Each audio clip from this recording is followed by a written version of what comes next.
indefectiblemente nacional presenta Rastros de mi pueblo, un recorrido por la vida y los sentimientos de nuestra comunidad. Rescatamos el pasado para vivir un presente con futuro. Idea y conducción, Oscar Di Maro.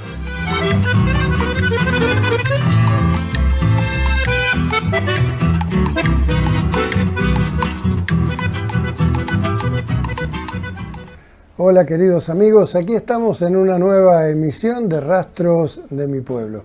Hoy, desde el mundo del arte, de la cultura en general, con nuestro invitado, le vamos a dar la bienvenida a Marcelo Ferrari. ¿Qué tal, Oscar? ¿Cómo estás? Gracias por la invitación. Gracias por compartir nuestro programa, director de cultura de nuestra ciudad. Ya vamos a llegar a esa parte de la charla, pero bueno, has venido con la guitarra, cosa que también es muy linda para poder compartir durante el programa alguna canción, alguna interpretación. Pero quería empezar, como siempre lo hacemos con los invitados, preguntándote un poco sobre el principio de los tiempos. ¿Vos naciste en Giles? Sí, nací en Giles. Y quería preguntarte o pedirte que nos cuentes un poco cómo fue tu niñez, cómo se fue desarrollando. Bueno, por supuesto nací en Giles, viví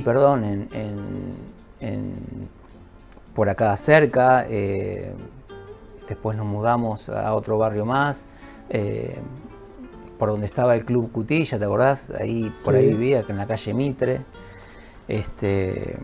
Recuerdo que le alquilábamos la casa a la familia González, a Humberto González, hijo de... y bueno, ya esa casa tenía como cierta magia, digo yo, porque el señor González y mi padre les gustaban mucho las construcciones de carrozas, de góndolas. Y compartían el vicio del violín. Y los instrumentos. Entonces, de alguna manera uno formó parte de todo eso, ¿no? Si bien no tengo recuerdos sumamente claros, pero sí nos criamos. Yo soy el único varón de 4 hermanos, tengo 3 hermanas y el único varón soy yo.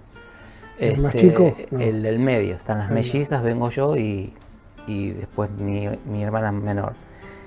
Todos muy seguidos, entonces, una familia así, muy revoltosa, con muchos amigos también y una casa colmada de gente, de músicos,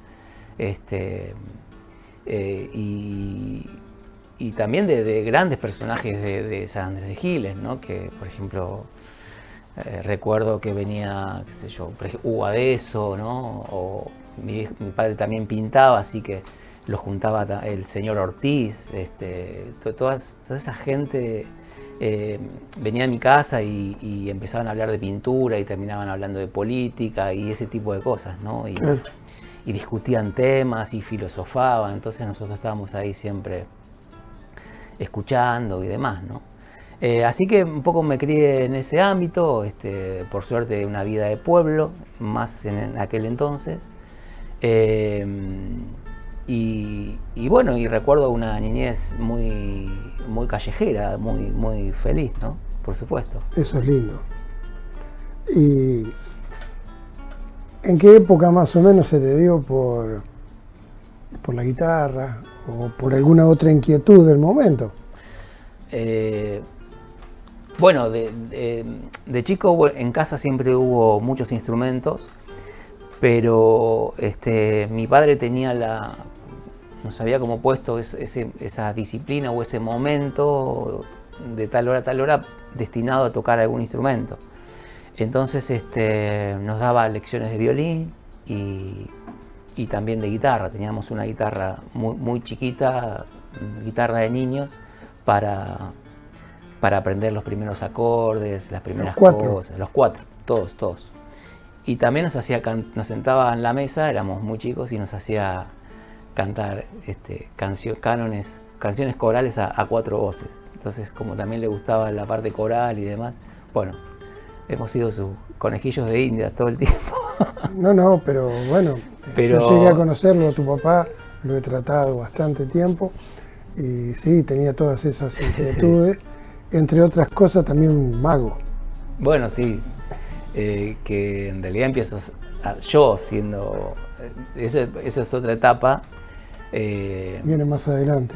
Un poquito más adelante, ya nos habíamos mudado ahí en la calle Soule, frente al hospital, y sí, no sé bien por qué, porque también tenía 10 años yo, pero un día fuimos a la casa de magia, que era la casa de Fu Manchu, el gran mago, el famoso mago en aquel tiempo, ¿no?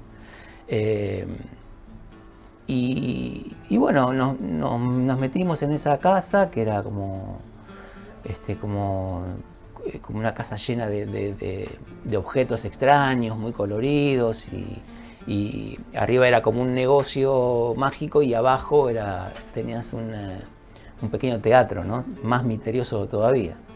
Entonces, no sé, la verdad no tengo claro por qué me entusiasmé tanto con la magia, pero lo hice durante nada más que 3 años. Parece más, pero no, de los 10 a los 12 años, casi 13 años, no más que eso. Y bueno, y en esa edad también todo es mágico. Sí, es verdad. Entonces... pero bueno, y ahí bueno, recorrimos muchísimos escenarios,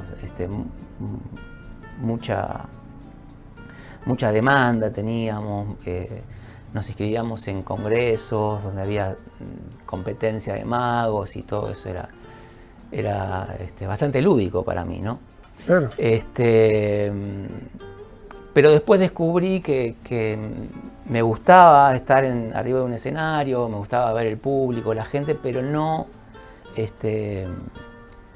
me gustaba la disciplina artística, digamos, ya me había dejado de gustar. Quería estar frente al público, pero sin ocultar secretos ni nada, ¿no? Claro. Era una cosa así a los 12 años que empecé a plantearme, ¿no? Entonces, bueno, era todo muy curioso, porque yo había ganado el primer premio en mi categoría, había ganado un premio internacional también de un programa muy famoso en aquella época que no sé, todos veíamos en la niñez, que se llamaba El Maravilloso Mundo de la Magia. Ese programa tenía un premio especial, también me lo gano, y también ganó otro premio más de una entidad mágica del Paraguay muy conocida en aquella época. Son las cosas que recuerdo todavía, ¿no? Y el próximo año era empezar a hacer magia en Los Ángeles, en los Estados Unidos. Bueno, en ese lapso yo colgué los guantes y no quise saber más nada. Se terminó la parte del mago. Y jamás agarré un elemento de la magia, ni siquiera para divertir a mis hijos ahora, ¿no? ¿Pero así por algo en especial o simplemente porque no te gustó más? No me gustó más. Me cansé, me parece que conquisté mucho en poco tiempo, y como que ya no había más nada que hacer, y esta cosa, ¿no? que ya me empezaba a gustar la música, me empezaba a gustar otras disciplinas artísticas, pero sobre todo esto, el hecho de no querer estar parado en el escenario siendo mago, digamos, ¿no? Quería sí, expresarte de otra manera. Exactamente. Y ahí nace, bueno, el amor por la guitarra, en este caso. Y bueno, y en casa siempre hubo instrumentos, como guitarra, te contaba. Violín, como contaba. Sí, y me volqué hacia la guitarra. Después empecé, bueno, tocando.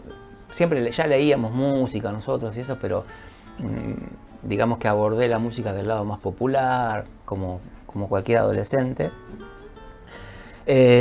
Y después, con los años, quise entrar al conservatorio. Empezábamos a estudiar música con un gran guitarrista de jazz, que me lo había presentado el gallego Llames, Oscar Llames, que también estudiaba con él. Entonces yo terminaba el secundario acá y viajaba a Capital para tomar clases de guitarra jazz. Y paralelamente a eso hice mi ingreso al Conservatorio Manuel de Falla. Entonces ahí ya empezaba con una disciplina, si se quiere, diferente, o contacto diferente con el instrumento, un poco más exigente. Y iba haciendo las dos cosas, ¿no? Un poco de bastante música clásica en el conservatorio, conciertos de música clásica y demás. Y también me juntaba a hacer música popular, jazz y ese tipo de cosas, que era lo que yo estaba estudiando, ¿no? Un poco así pasan los años. Mientras tanto trabajaba como docente de música, y así más o menos transcurrían mis días en Capital en ese momento, ¿no? Yo viví 23 años en Capital, en definitiva. Bueno, y ya en esa época venía bastante poco a Giles, encaro mi carrera ahí, y después, bueno, como todo músico te vas juntando con otro, a hacer proyectos, ese tipo de cosas. Pero bueno, egreso del conservatorio y ahí como que empieza otra búsqueda también musical, y empiezo a viajar en el año 99. Mi primer viaje, bueno, no, tuve como una entrevista así de trabajo con un cantante melódico, Marty Cousins. Ah, sí, muy conocido en las décadas del 60 y 70. Exactamente. Ya en sus últimos años, yo lo conocí ya de grande. Le había dejado yo un material y demás de música para que escuchara, y bueno, como tantos otros, ¿no? He dejado, no sé, cientos y cientos de material para que la gente escuche y de tu opinión y demás, ¿no? Claro. Y a modo de contactarse también con el ambiente musical.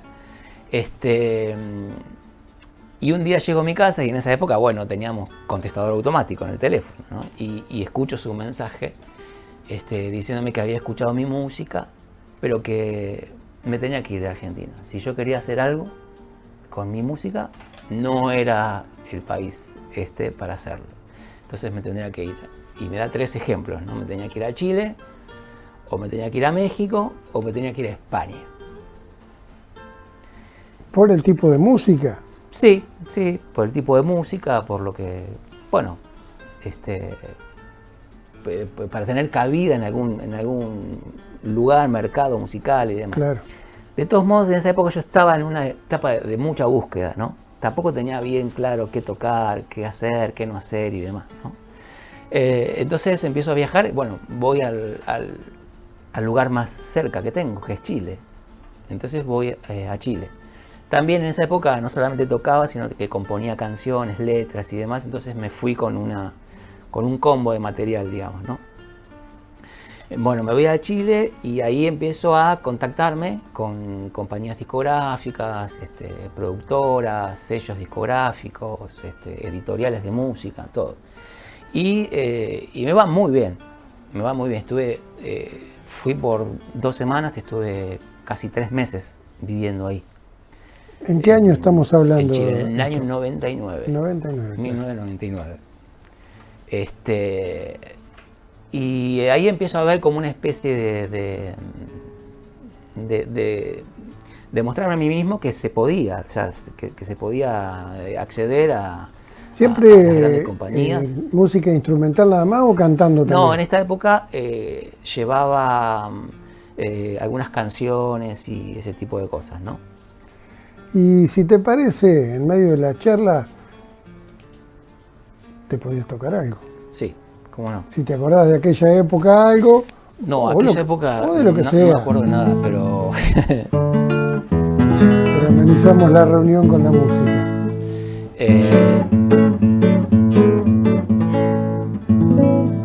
Marcelo Ferraris.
Pero muy bien. ¿Qué nos has interpretado? Esa es una milonga que hice hace mucho tiempo, que se llama Luna y Maizal. Luna y Maizal. Es una milonga. Sugestivo título. Sugestivo título. No tiene letra. No. Entonces empiezo a componer todo este tipo de cosas y en el 2000, sí, no, un poco más, en el 2005, ya ahí me estoy dedicando de lleno, digamos, a la música instrumental en guitarra. Y ahí empiezo a participar de festivales internacionales de guitarra. Entonces mi primer viaje es a Perú, en una gira muy larga de un mes, donde llegamos hasta Iquique, ¿no? Y fue una gran experiencia para mí porque conocí muchísimos guitarristas de otras partes del mundo. Y bueno, de ahí me empiezo a vincular mucho más aún con este tipo de festivales y de dinámicas artísticas que no conocía realmente. Y bueno, y eso me lleva a grabar un disco, después otro disco más de tangos, y después, bueno, con los años grabo también como músico invitado. En esa época integré un quinteto de tangos, que grabamos un disco también a través de un sello muy conocido, se llama Aqua Record, y mil cosas. O sea, tuve la posibilidad de tocar con grandes músicos, y bueno, y después me mudé para acá. Bueno, te propongo que hagamos un corte y ya seguimos con la charla, compartiendo rastros de mi pueblo. Ya volvemos.